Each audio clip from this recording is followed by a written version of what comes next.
नमस्कार, CSK news में आपका स्वागत है। दोस्तों, आज दिन भर की फटाफट ब्रेकिंग न्यूज़ निकल के आ रही है। बिग ब्रेकिंग आपको बता दें, पीओके में होने वाली है बड़ी एयर स्ट्राइक। दरअसल सीमा पार लॉन्च पैड पर बैठे हैं 300 आतंकी। सुरक्षा बलों ने दी जानकारी, कहा कभी भी कर सकते हैं एयर स्ट्राइक या सर्जिकल स्ट्राइक। दूसरी बड़ी अपडेट निकल के आ रही है, अमेरिका पहुंचे विदेश मंत्री एस जयशंकर ने मानवाधिकार मुद्दे पर अमेरिकी के मानवाधिकार अधिकारियों को लगाई लताड़, याद दिलाया तमाम सीरियाई और आतंकी देशों का हाल। भारत के मानवाधिकार पर खड़े कर रहे थे सवाल। दूसरी बड़ी अपडेट निकल के आ रही है, जम्मू कश्मीर में फिर से। तीसरी बड़ी अपडेट बताएंगे, कश्मीर घाटी में आतंकियों ने दी आम नागरिकों को धमकी, खास करके जो बाहरी रह रहे हैं। कहा गैर कश्मीरी घाटी छोड़े या मरने को रहे तैयार। कश्मीर में आतंकियों ने दी खुली धमकी, सेना एक्शन, वो हम आपको बताएंगे। चौथी बड़ी अपडेट, रूसी सेना ने मारियोपोल में 21,000 लोगों को उतारा मौत के घाट। मेयर का खतरनाक दावा, पूरी दुनिया भर में मचा हड़कंप, बड़े पैमाने पे मच रही तबाही। न्यूक्लियर अटैक की भी तैयारी कर रहे हैं रसिया राष्ट्रपति, वो हम आपको बताएंगे। इस बीच बड़ी खबर निकल के आ रही, यूक्रेन की मदद के लिए फिर से आया अमेरिका। $800 मिलियन की सहायता देने का किया ऐलान। फिर से अमेरिका समेत यूरोपीय देश यूक्रेन की लगातार कर रहे हैं मदद, वो भी हम आपको बताएंगे। कोविड-19 का प्रकोप जो है फिर से दुनिया भर में बढ़ रहा। चाइना में कोविड-19 का एंट्री फिर से हुई, वो हम आपको बताएंगे। संयुक्त राष्ट्र महासचिव एंटोनियो गुतरेस से न्यूयॉर्क में विदेश मंत्री एस जयशंकर करेंगे मुलाकात। तो वहीं केंद्र सरकार ने उठाया ताबड़तोड़ एक्शन, अहमद अजहर को घोषित किया आतंकी। 1999 के कंधार विमान हाईजैक मामले में था मुख्य आरोपी। तो एक एक करके आपको विस्तार से बताएंगे। जहां सरकार बनते ही नवाज शरीफ के भी आगे 6 दिन पाकिस्तान में, वो हम आपको बताएंगे। लेकिन उससे पहले छोटा सा निवेदन, अगर आपने चैनल को सब्सक्राइब नहीं किया, पल पल के अपडेट के लिए चैनल को सब्सक्राइब करना ना भूले और इस देश की इंडियन आर्मी के लिए जय हिंद लिखना मत भूलेगा। दोस्तों, दरअसल पहली बड़ी अपडेट निकल के आ रही है, पीओके में सेना की हो सकती है कभी भी ताबड़तोड़ सर्जिकल स्ट्राइक। 300 के करीब आतंकी मौजूद हैं लॉन्च पैड पर। सुरक्षा बलों ने लिया बढ़ाई निगरानी एलओसी की तरफ से। दरअसल जम्मू कश्मीर से सटी लाइन ऑफ एक्चुअल कंट्रोल यानी एलओसी पे तैनात सुरक्षा बलों ने कड़ाके की ठंड के दौरान भी एलओसी का पकड़ कड़ा पहरा दे रहे हैं। आपको बता दें, इस वक्त जो बड़ी खबर निकल के आ रही है वो यही है कि सुरक्षा बलों ने घुसपैठ की एक कोशिश को नाकाम करते हुए उत्तरी कश्मीर के ऊंचे पहाड़ी इलाकों में बर्फ पिघलने के साथ वहां तैनात सुरक्षा कर्मियों की चुनौती बढ़ गई है। खुफिया एजेंसियों के इनपुट के अनुसार सीमा पार आतंकी लॉन्चिंग पैड पर एक्टिव हो गए हैं। वहां मौजूद लगभग 300 के करीब आतंकी जो है घुसपैठ की तैयारी में हैं। इसलिए अब घुसपैठ के मार्गों पर चौकसी बढ़ा दी गई है, जो पारंपरिक घुसपैठ जहां से करते थे।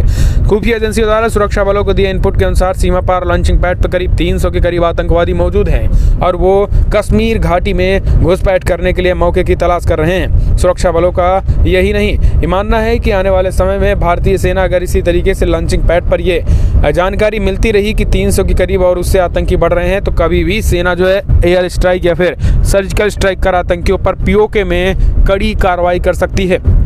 ये बड़ी खबर निकल के आ रही है। दोस्तों, आपको बता दें, आईजीपी बीएसएफ राजा बाबू सिंह ने कहा है कि इन ऊंचे इलाकों में बर्फ पिघलने के बाद हम उन इलाकों पर निगरानी बढ़ा रहे हैं। सूत्रों का मानना है कि 150 आतंकी एक तरफ, 150 आतंकी दो तरफ, यानी दोनों लॉन्चिंग पैड पे बड़े पैमाने पर आतंकी मौजूद हैं। ऐसे में इंडियन आर्मी कभी भी सर्जिकल स्ट्राइक की तरफ कदम जो है वो बढ़ा सकती है। ये बड़ी खबर निकल के आ रही है। हम चलते हैं एक और अपडेट। मानवाधिकार पर लेक्चर देना यूएस को पड़ा भारी, विदेश मंत्री एस जयशंकर ने लगाई लताड़। कहा पहले उन देशों की चिंता करो जहां पे मानवाधिकारों का घोर उल्लंघन, लोगों का कत्लेआम हो रहा है। भारत पर उंगली खड़ी करने से पहले 10 बार सोचो। दरअसल अमेरिका यूएस ने हाल ही के दिनों में भारत में मानवाधिकार के हनन को लेकर बयानबाजी की थी।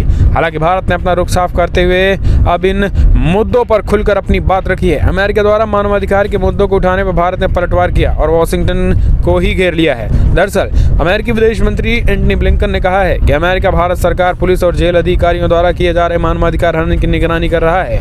इस पर अमेरिकी दौरे पर गए विदेश मंत्री एस जयशंकर ने वॉशिंगटन को आईना दिखाया है और कहा है कि दिल्ली भी आपके यहाँ की चिंता करता है। उन्हें विदेश मंत्री एस जयशंकर ने कहा है कि द्विपक्षीय वार्ता में मानवाधिकार को लेकर कोई पर चर्चा नहीं हुई, लेकिन उन्होंने इस बात की ओर इशारा किया मानवाधिकार पर रुख लॉबी और वोट बैंक से प्रभावित है। उन्होंने अमेरिका में होने वाले मानवाधिकार के हनन की ओर इशारा करते हुए कहा है कि भारत इस मुद्दे पर चुप नहीं रहेगा।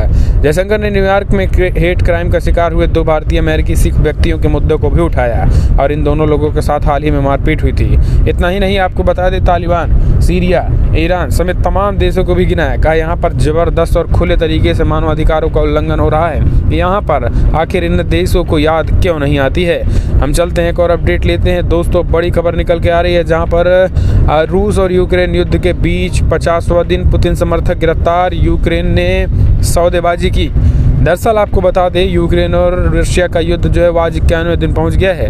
युद्ध चरम पर है, लगातार आमने सामने गोलियां चल रही हैं। दोनों पक्षों शांति की राह पर लौटने का फैसला अभी तक नहीं हुआ है। युद्ध की मार झेल रहे लोगों की बड़ी संख्या में विस्थापित होकर पड़ोसी मुल्कों में शरण लेना पड़ रहा है। युद्ध के तेज होते देख अमेरिका ने यूक्रेन को $80 करोड़ की सहायता देने का भी फैसला किया।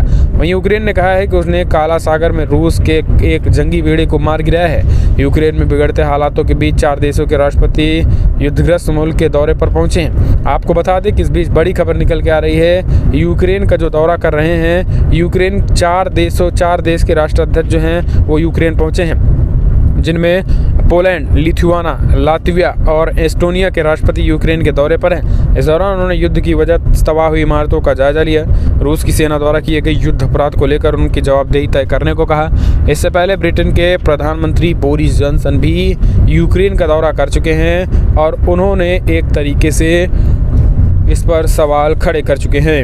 हम चलते हैं और अपडेट लेते हैं। अमेरिका करेगा यूक्रेन की मदद के लिए बढ़ाया आगे हाथ, फिर से $800 मिलियन देने की मदद की। जी हाँ, दरअसल आपको बता दें, यूक्रेन में जिस तरीके से तबाही मची है, चारों तरफ अंबार दिख रहे हैं, लाशें ही लाशें, उसको लेकर अमेरिका ने एक बार फिर से यूक्रेन की मदद का हाथ बढ़ाते हुए $800 मिलियन की सहायता पैकेज का ऐलान कर दिया है। दरअसल आपको बता दें, रूसी यूक्रेन की भयंकर तबाही मची हुई है।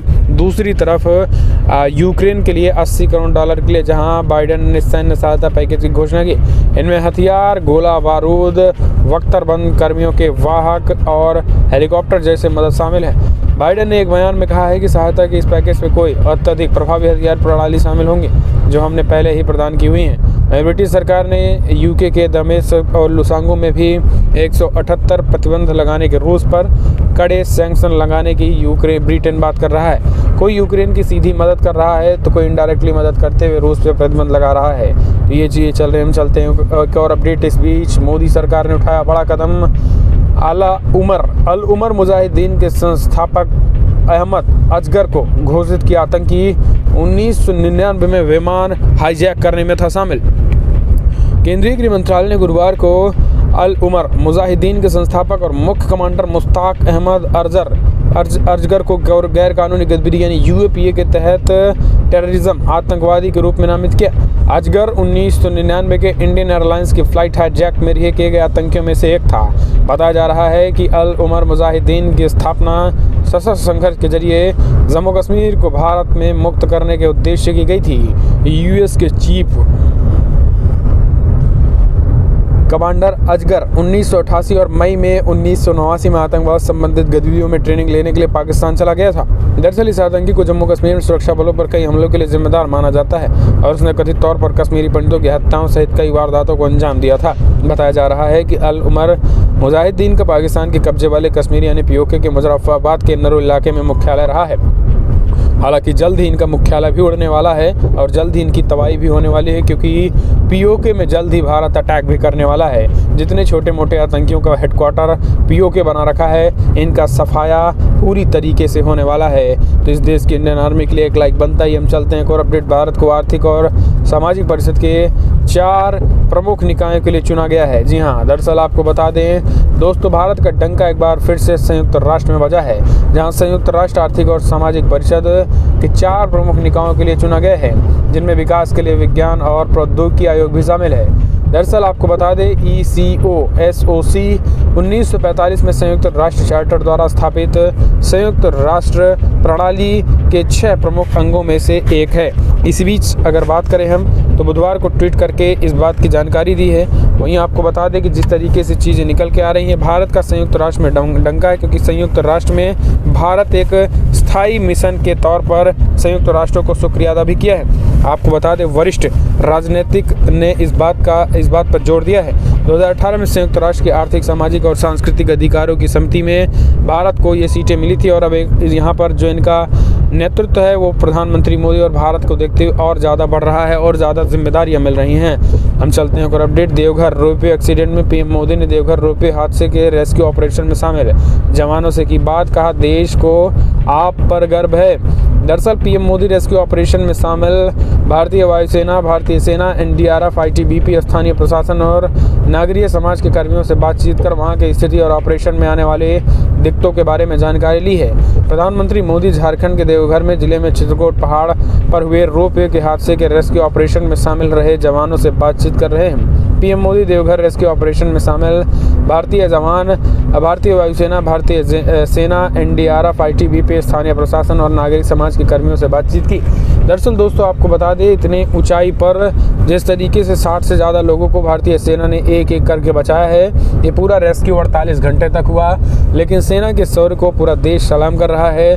प्रधानमंत्री नरेंद्र मोदी ने भी सैनिकों से, जाबाज सैनिकों से मुलाकात की है। हम चलते हैं और अपडेट। लंबी लड़ाई की बौखलाहट से पुतिन कर सकते हैं न्यूक्लियर अटैक, बड़ी खबर। एक्सपर्ट ने किया नया दावा, आजकल ले रहे हैं बिग ब्रीफकेस न्यूक्लियर का लेकर घूम रहे हैं। रूस यूक्रेन युद्ध का आज 51वां दिन है। न्यूक्लियर हमले की आशंका बढ़ती जा रही है। एक्सपर्ट ने दावा किया है कि लंबी लड़ाई की बौखलाहट से रूसी राष्ट्रपति व्लादिमीर पुतिन न्यूक्लियर अटैक कर सकते हैं। इसी बीच वॉर जोन से बड़ी खबर यह भी है कि रशियन आर्मी पूर्वी यूक्रेन पर बड़े हमले की तैयारी कर रहा। अमेरिका की मैक्सार टेक्नोलॉजी ने सैटेलाइट इमेज जारी किया है, जिसमें बेलगोरोदम में रूस सैन्य काफिले की तैनाती दिख रही है। दरअसल ब्रिटिश रक्षा मंत्रालय ने दावा किया है कि बेलारूस से रूसी सेना को हटाकर पूर्वी यूक्रेन में तैनात किया जा रहा है। पूर्वी यूक्रेन से रूस के विध्वंसक हमले की तस्वीर भी सामने आई है। पूर्वी यूक्रेन को पूरी तरीके से तबाह करने की तैयारी रूसी राष्ट्रपति व्लादिमीर पुतिन ने की है। यही कारण है कि रशिया के राष्ट्रपति आजकल न्यूक्लियर बम है उसका ब्रीफकेस जो है रूसी राष्ट्रपति व्लादिमीर पुतिन के हाथों में देखा जा रहा है। हम चलते हैं और अपडेट लेते हैं दोस्तों। बड़ी खबर निकल के आ रही है, जहां पर गैर कश्मीरी जो है वो घाटी छोड़ो या फिर मरने के लिए तैयार हो। कश्मीर में आतंकियों ने दी खुली धमकी, बनाया एक और को निशाना। दरअसल दोस्तों आपको बता दें, जम्मू कश्मीर से बड़ी खबर निकल के आई, जहां गैर कश्मीरियों पर, आतंकवादियों पर हमले कम नहीं हो रहे हैं। इसी बीच एक और दक्षिणी कश्मीर के कुलगाम में निशाना बनाया गया। जम्मू कश्मीर के कुलगाम जिले में बुधवार को अज्ञात आतंकवादियों ने एक नागरिक की गोली मारकर हत्या कर दी थी। मृतक की पहचान कुलगाम जिले के काकरण क्षेत्र के मुंबई के रहने वाले राजपूत सतीश सिंह की बताई जा रही है। आतंकियों ने इसके साथ ही धमकी दी है कि गैर कश्मीरी घाटी छोड़ दें अन्यथा मरने के लिए तैयार हैं। रिपोर्ट्स में कहा गया है कि राजपूत सतीश कुमार सिंह पर गोली चलने के बाद वहां के एक स्थानीय अस्पताल ले जाया गया, जहां डॉक्टरों ने उन्हें मृत घोषित कर दिया। तो दोस्तों हालत सिचुएशन खराब हो चुकी है। लगातार मारधाड़ चल रहा है जम्मू कश्मीर में। हालांकि सेना भी ताबड़तोड़ उसी तरीके से एक्शन भी जारी कर रही है और सेना का कहना है कि हम जल्द ही हालात को काबू में ले आएंगे और इस तरीके की धमकी देने वालों को 72 होड़ों के पास भेजेंगे। एक और अपडेट, रूसी सेना ने मारियोपोल में 21,000 लोगों को उतारा मौत के घाट। मेयर का दावा, 100 की गिनती करना हो रही है मुश्किल। रशिया ने की जबरदस्त तबाही मचाई है। जी हाँ दोस्तों, आपको बता दें, यूक्रेन पर रूस के ताबड़तोड़ हमले के बीच मारियोपोल से बड़ी खबर सामने है, जहां मारियोपोल में रूस के सैनिकों ने अब तक 21,000 लोगों को मौत के घाट उतार दिया। मारियोपोल के मेयर ने दावा किया है कि सड़कों पर हर तरफ 100 पड़े दिखाई दे रहे हैं। हालात इतने गंभीर हैं कि 100 की गिनती करना मुश्किल हो रहा है। मेयर ने दावा किया है कि रूसी सेना ने बर्बरता छुपाने के लिए सड़क से बहुत 100 से गायब कर दिया है। मेयर के दावों से इसलिए भी सच्चाई लगती है क्योंकि मारियोपोल की पूरी तरीके से तबाह और बर्बाद कर दिया। वहाँ पे सड़कों पे सिर्फ आगजनी दिख रही है, टूटी फूटी गाड़ियाँ दिख रही हैं जिनमें आग लगी हुई है, लाशों के ढेर भी दिख रहे हैं। तो ये चीज़ें कहीं ना कहीं रूस को शमशान में बना देना, यूक्रेन को शमशान बनाने की रूस की इस कहानी को दिखा रहा है। हम चलते हैं एक और अपडेट लेते हैं दोस्तों। बिग ब्रेकिंग एक और निकल के आ रही है, जहां हिजाब पर फैसला सुनाने वाले जज को मिली धमकी, आरोपियों ने गिरफ्तारी को लेकर कई बड़ी बात। दरअसल आपको बता दें, कर्नाटका हाईकोर्ट के जज को मारने की धमकी देने के आरोप में मामले में गिरफ्तार आरोपी कोई रहमतुल्ला ने सुप्रीम कोर्ट में अर्जी दाखिल की है।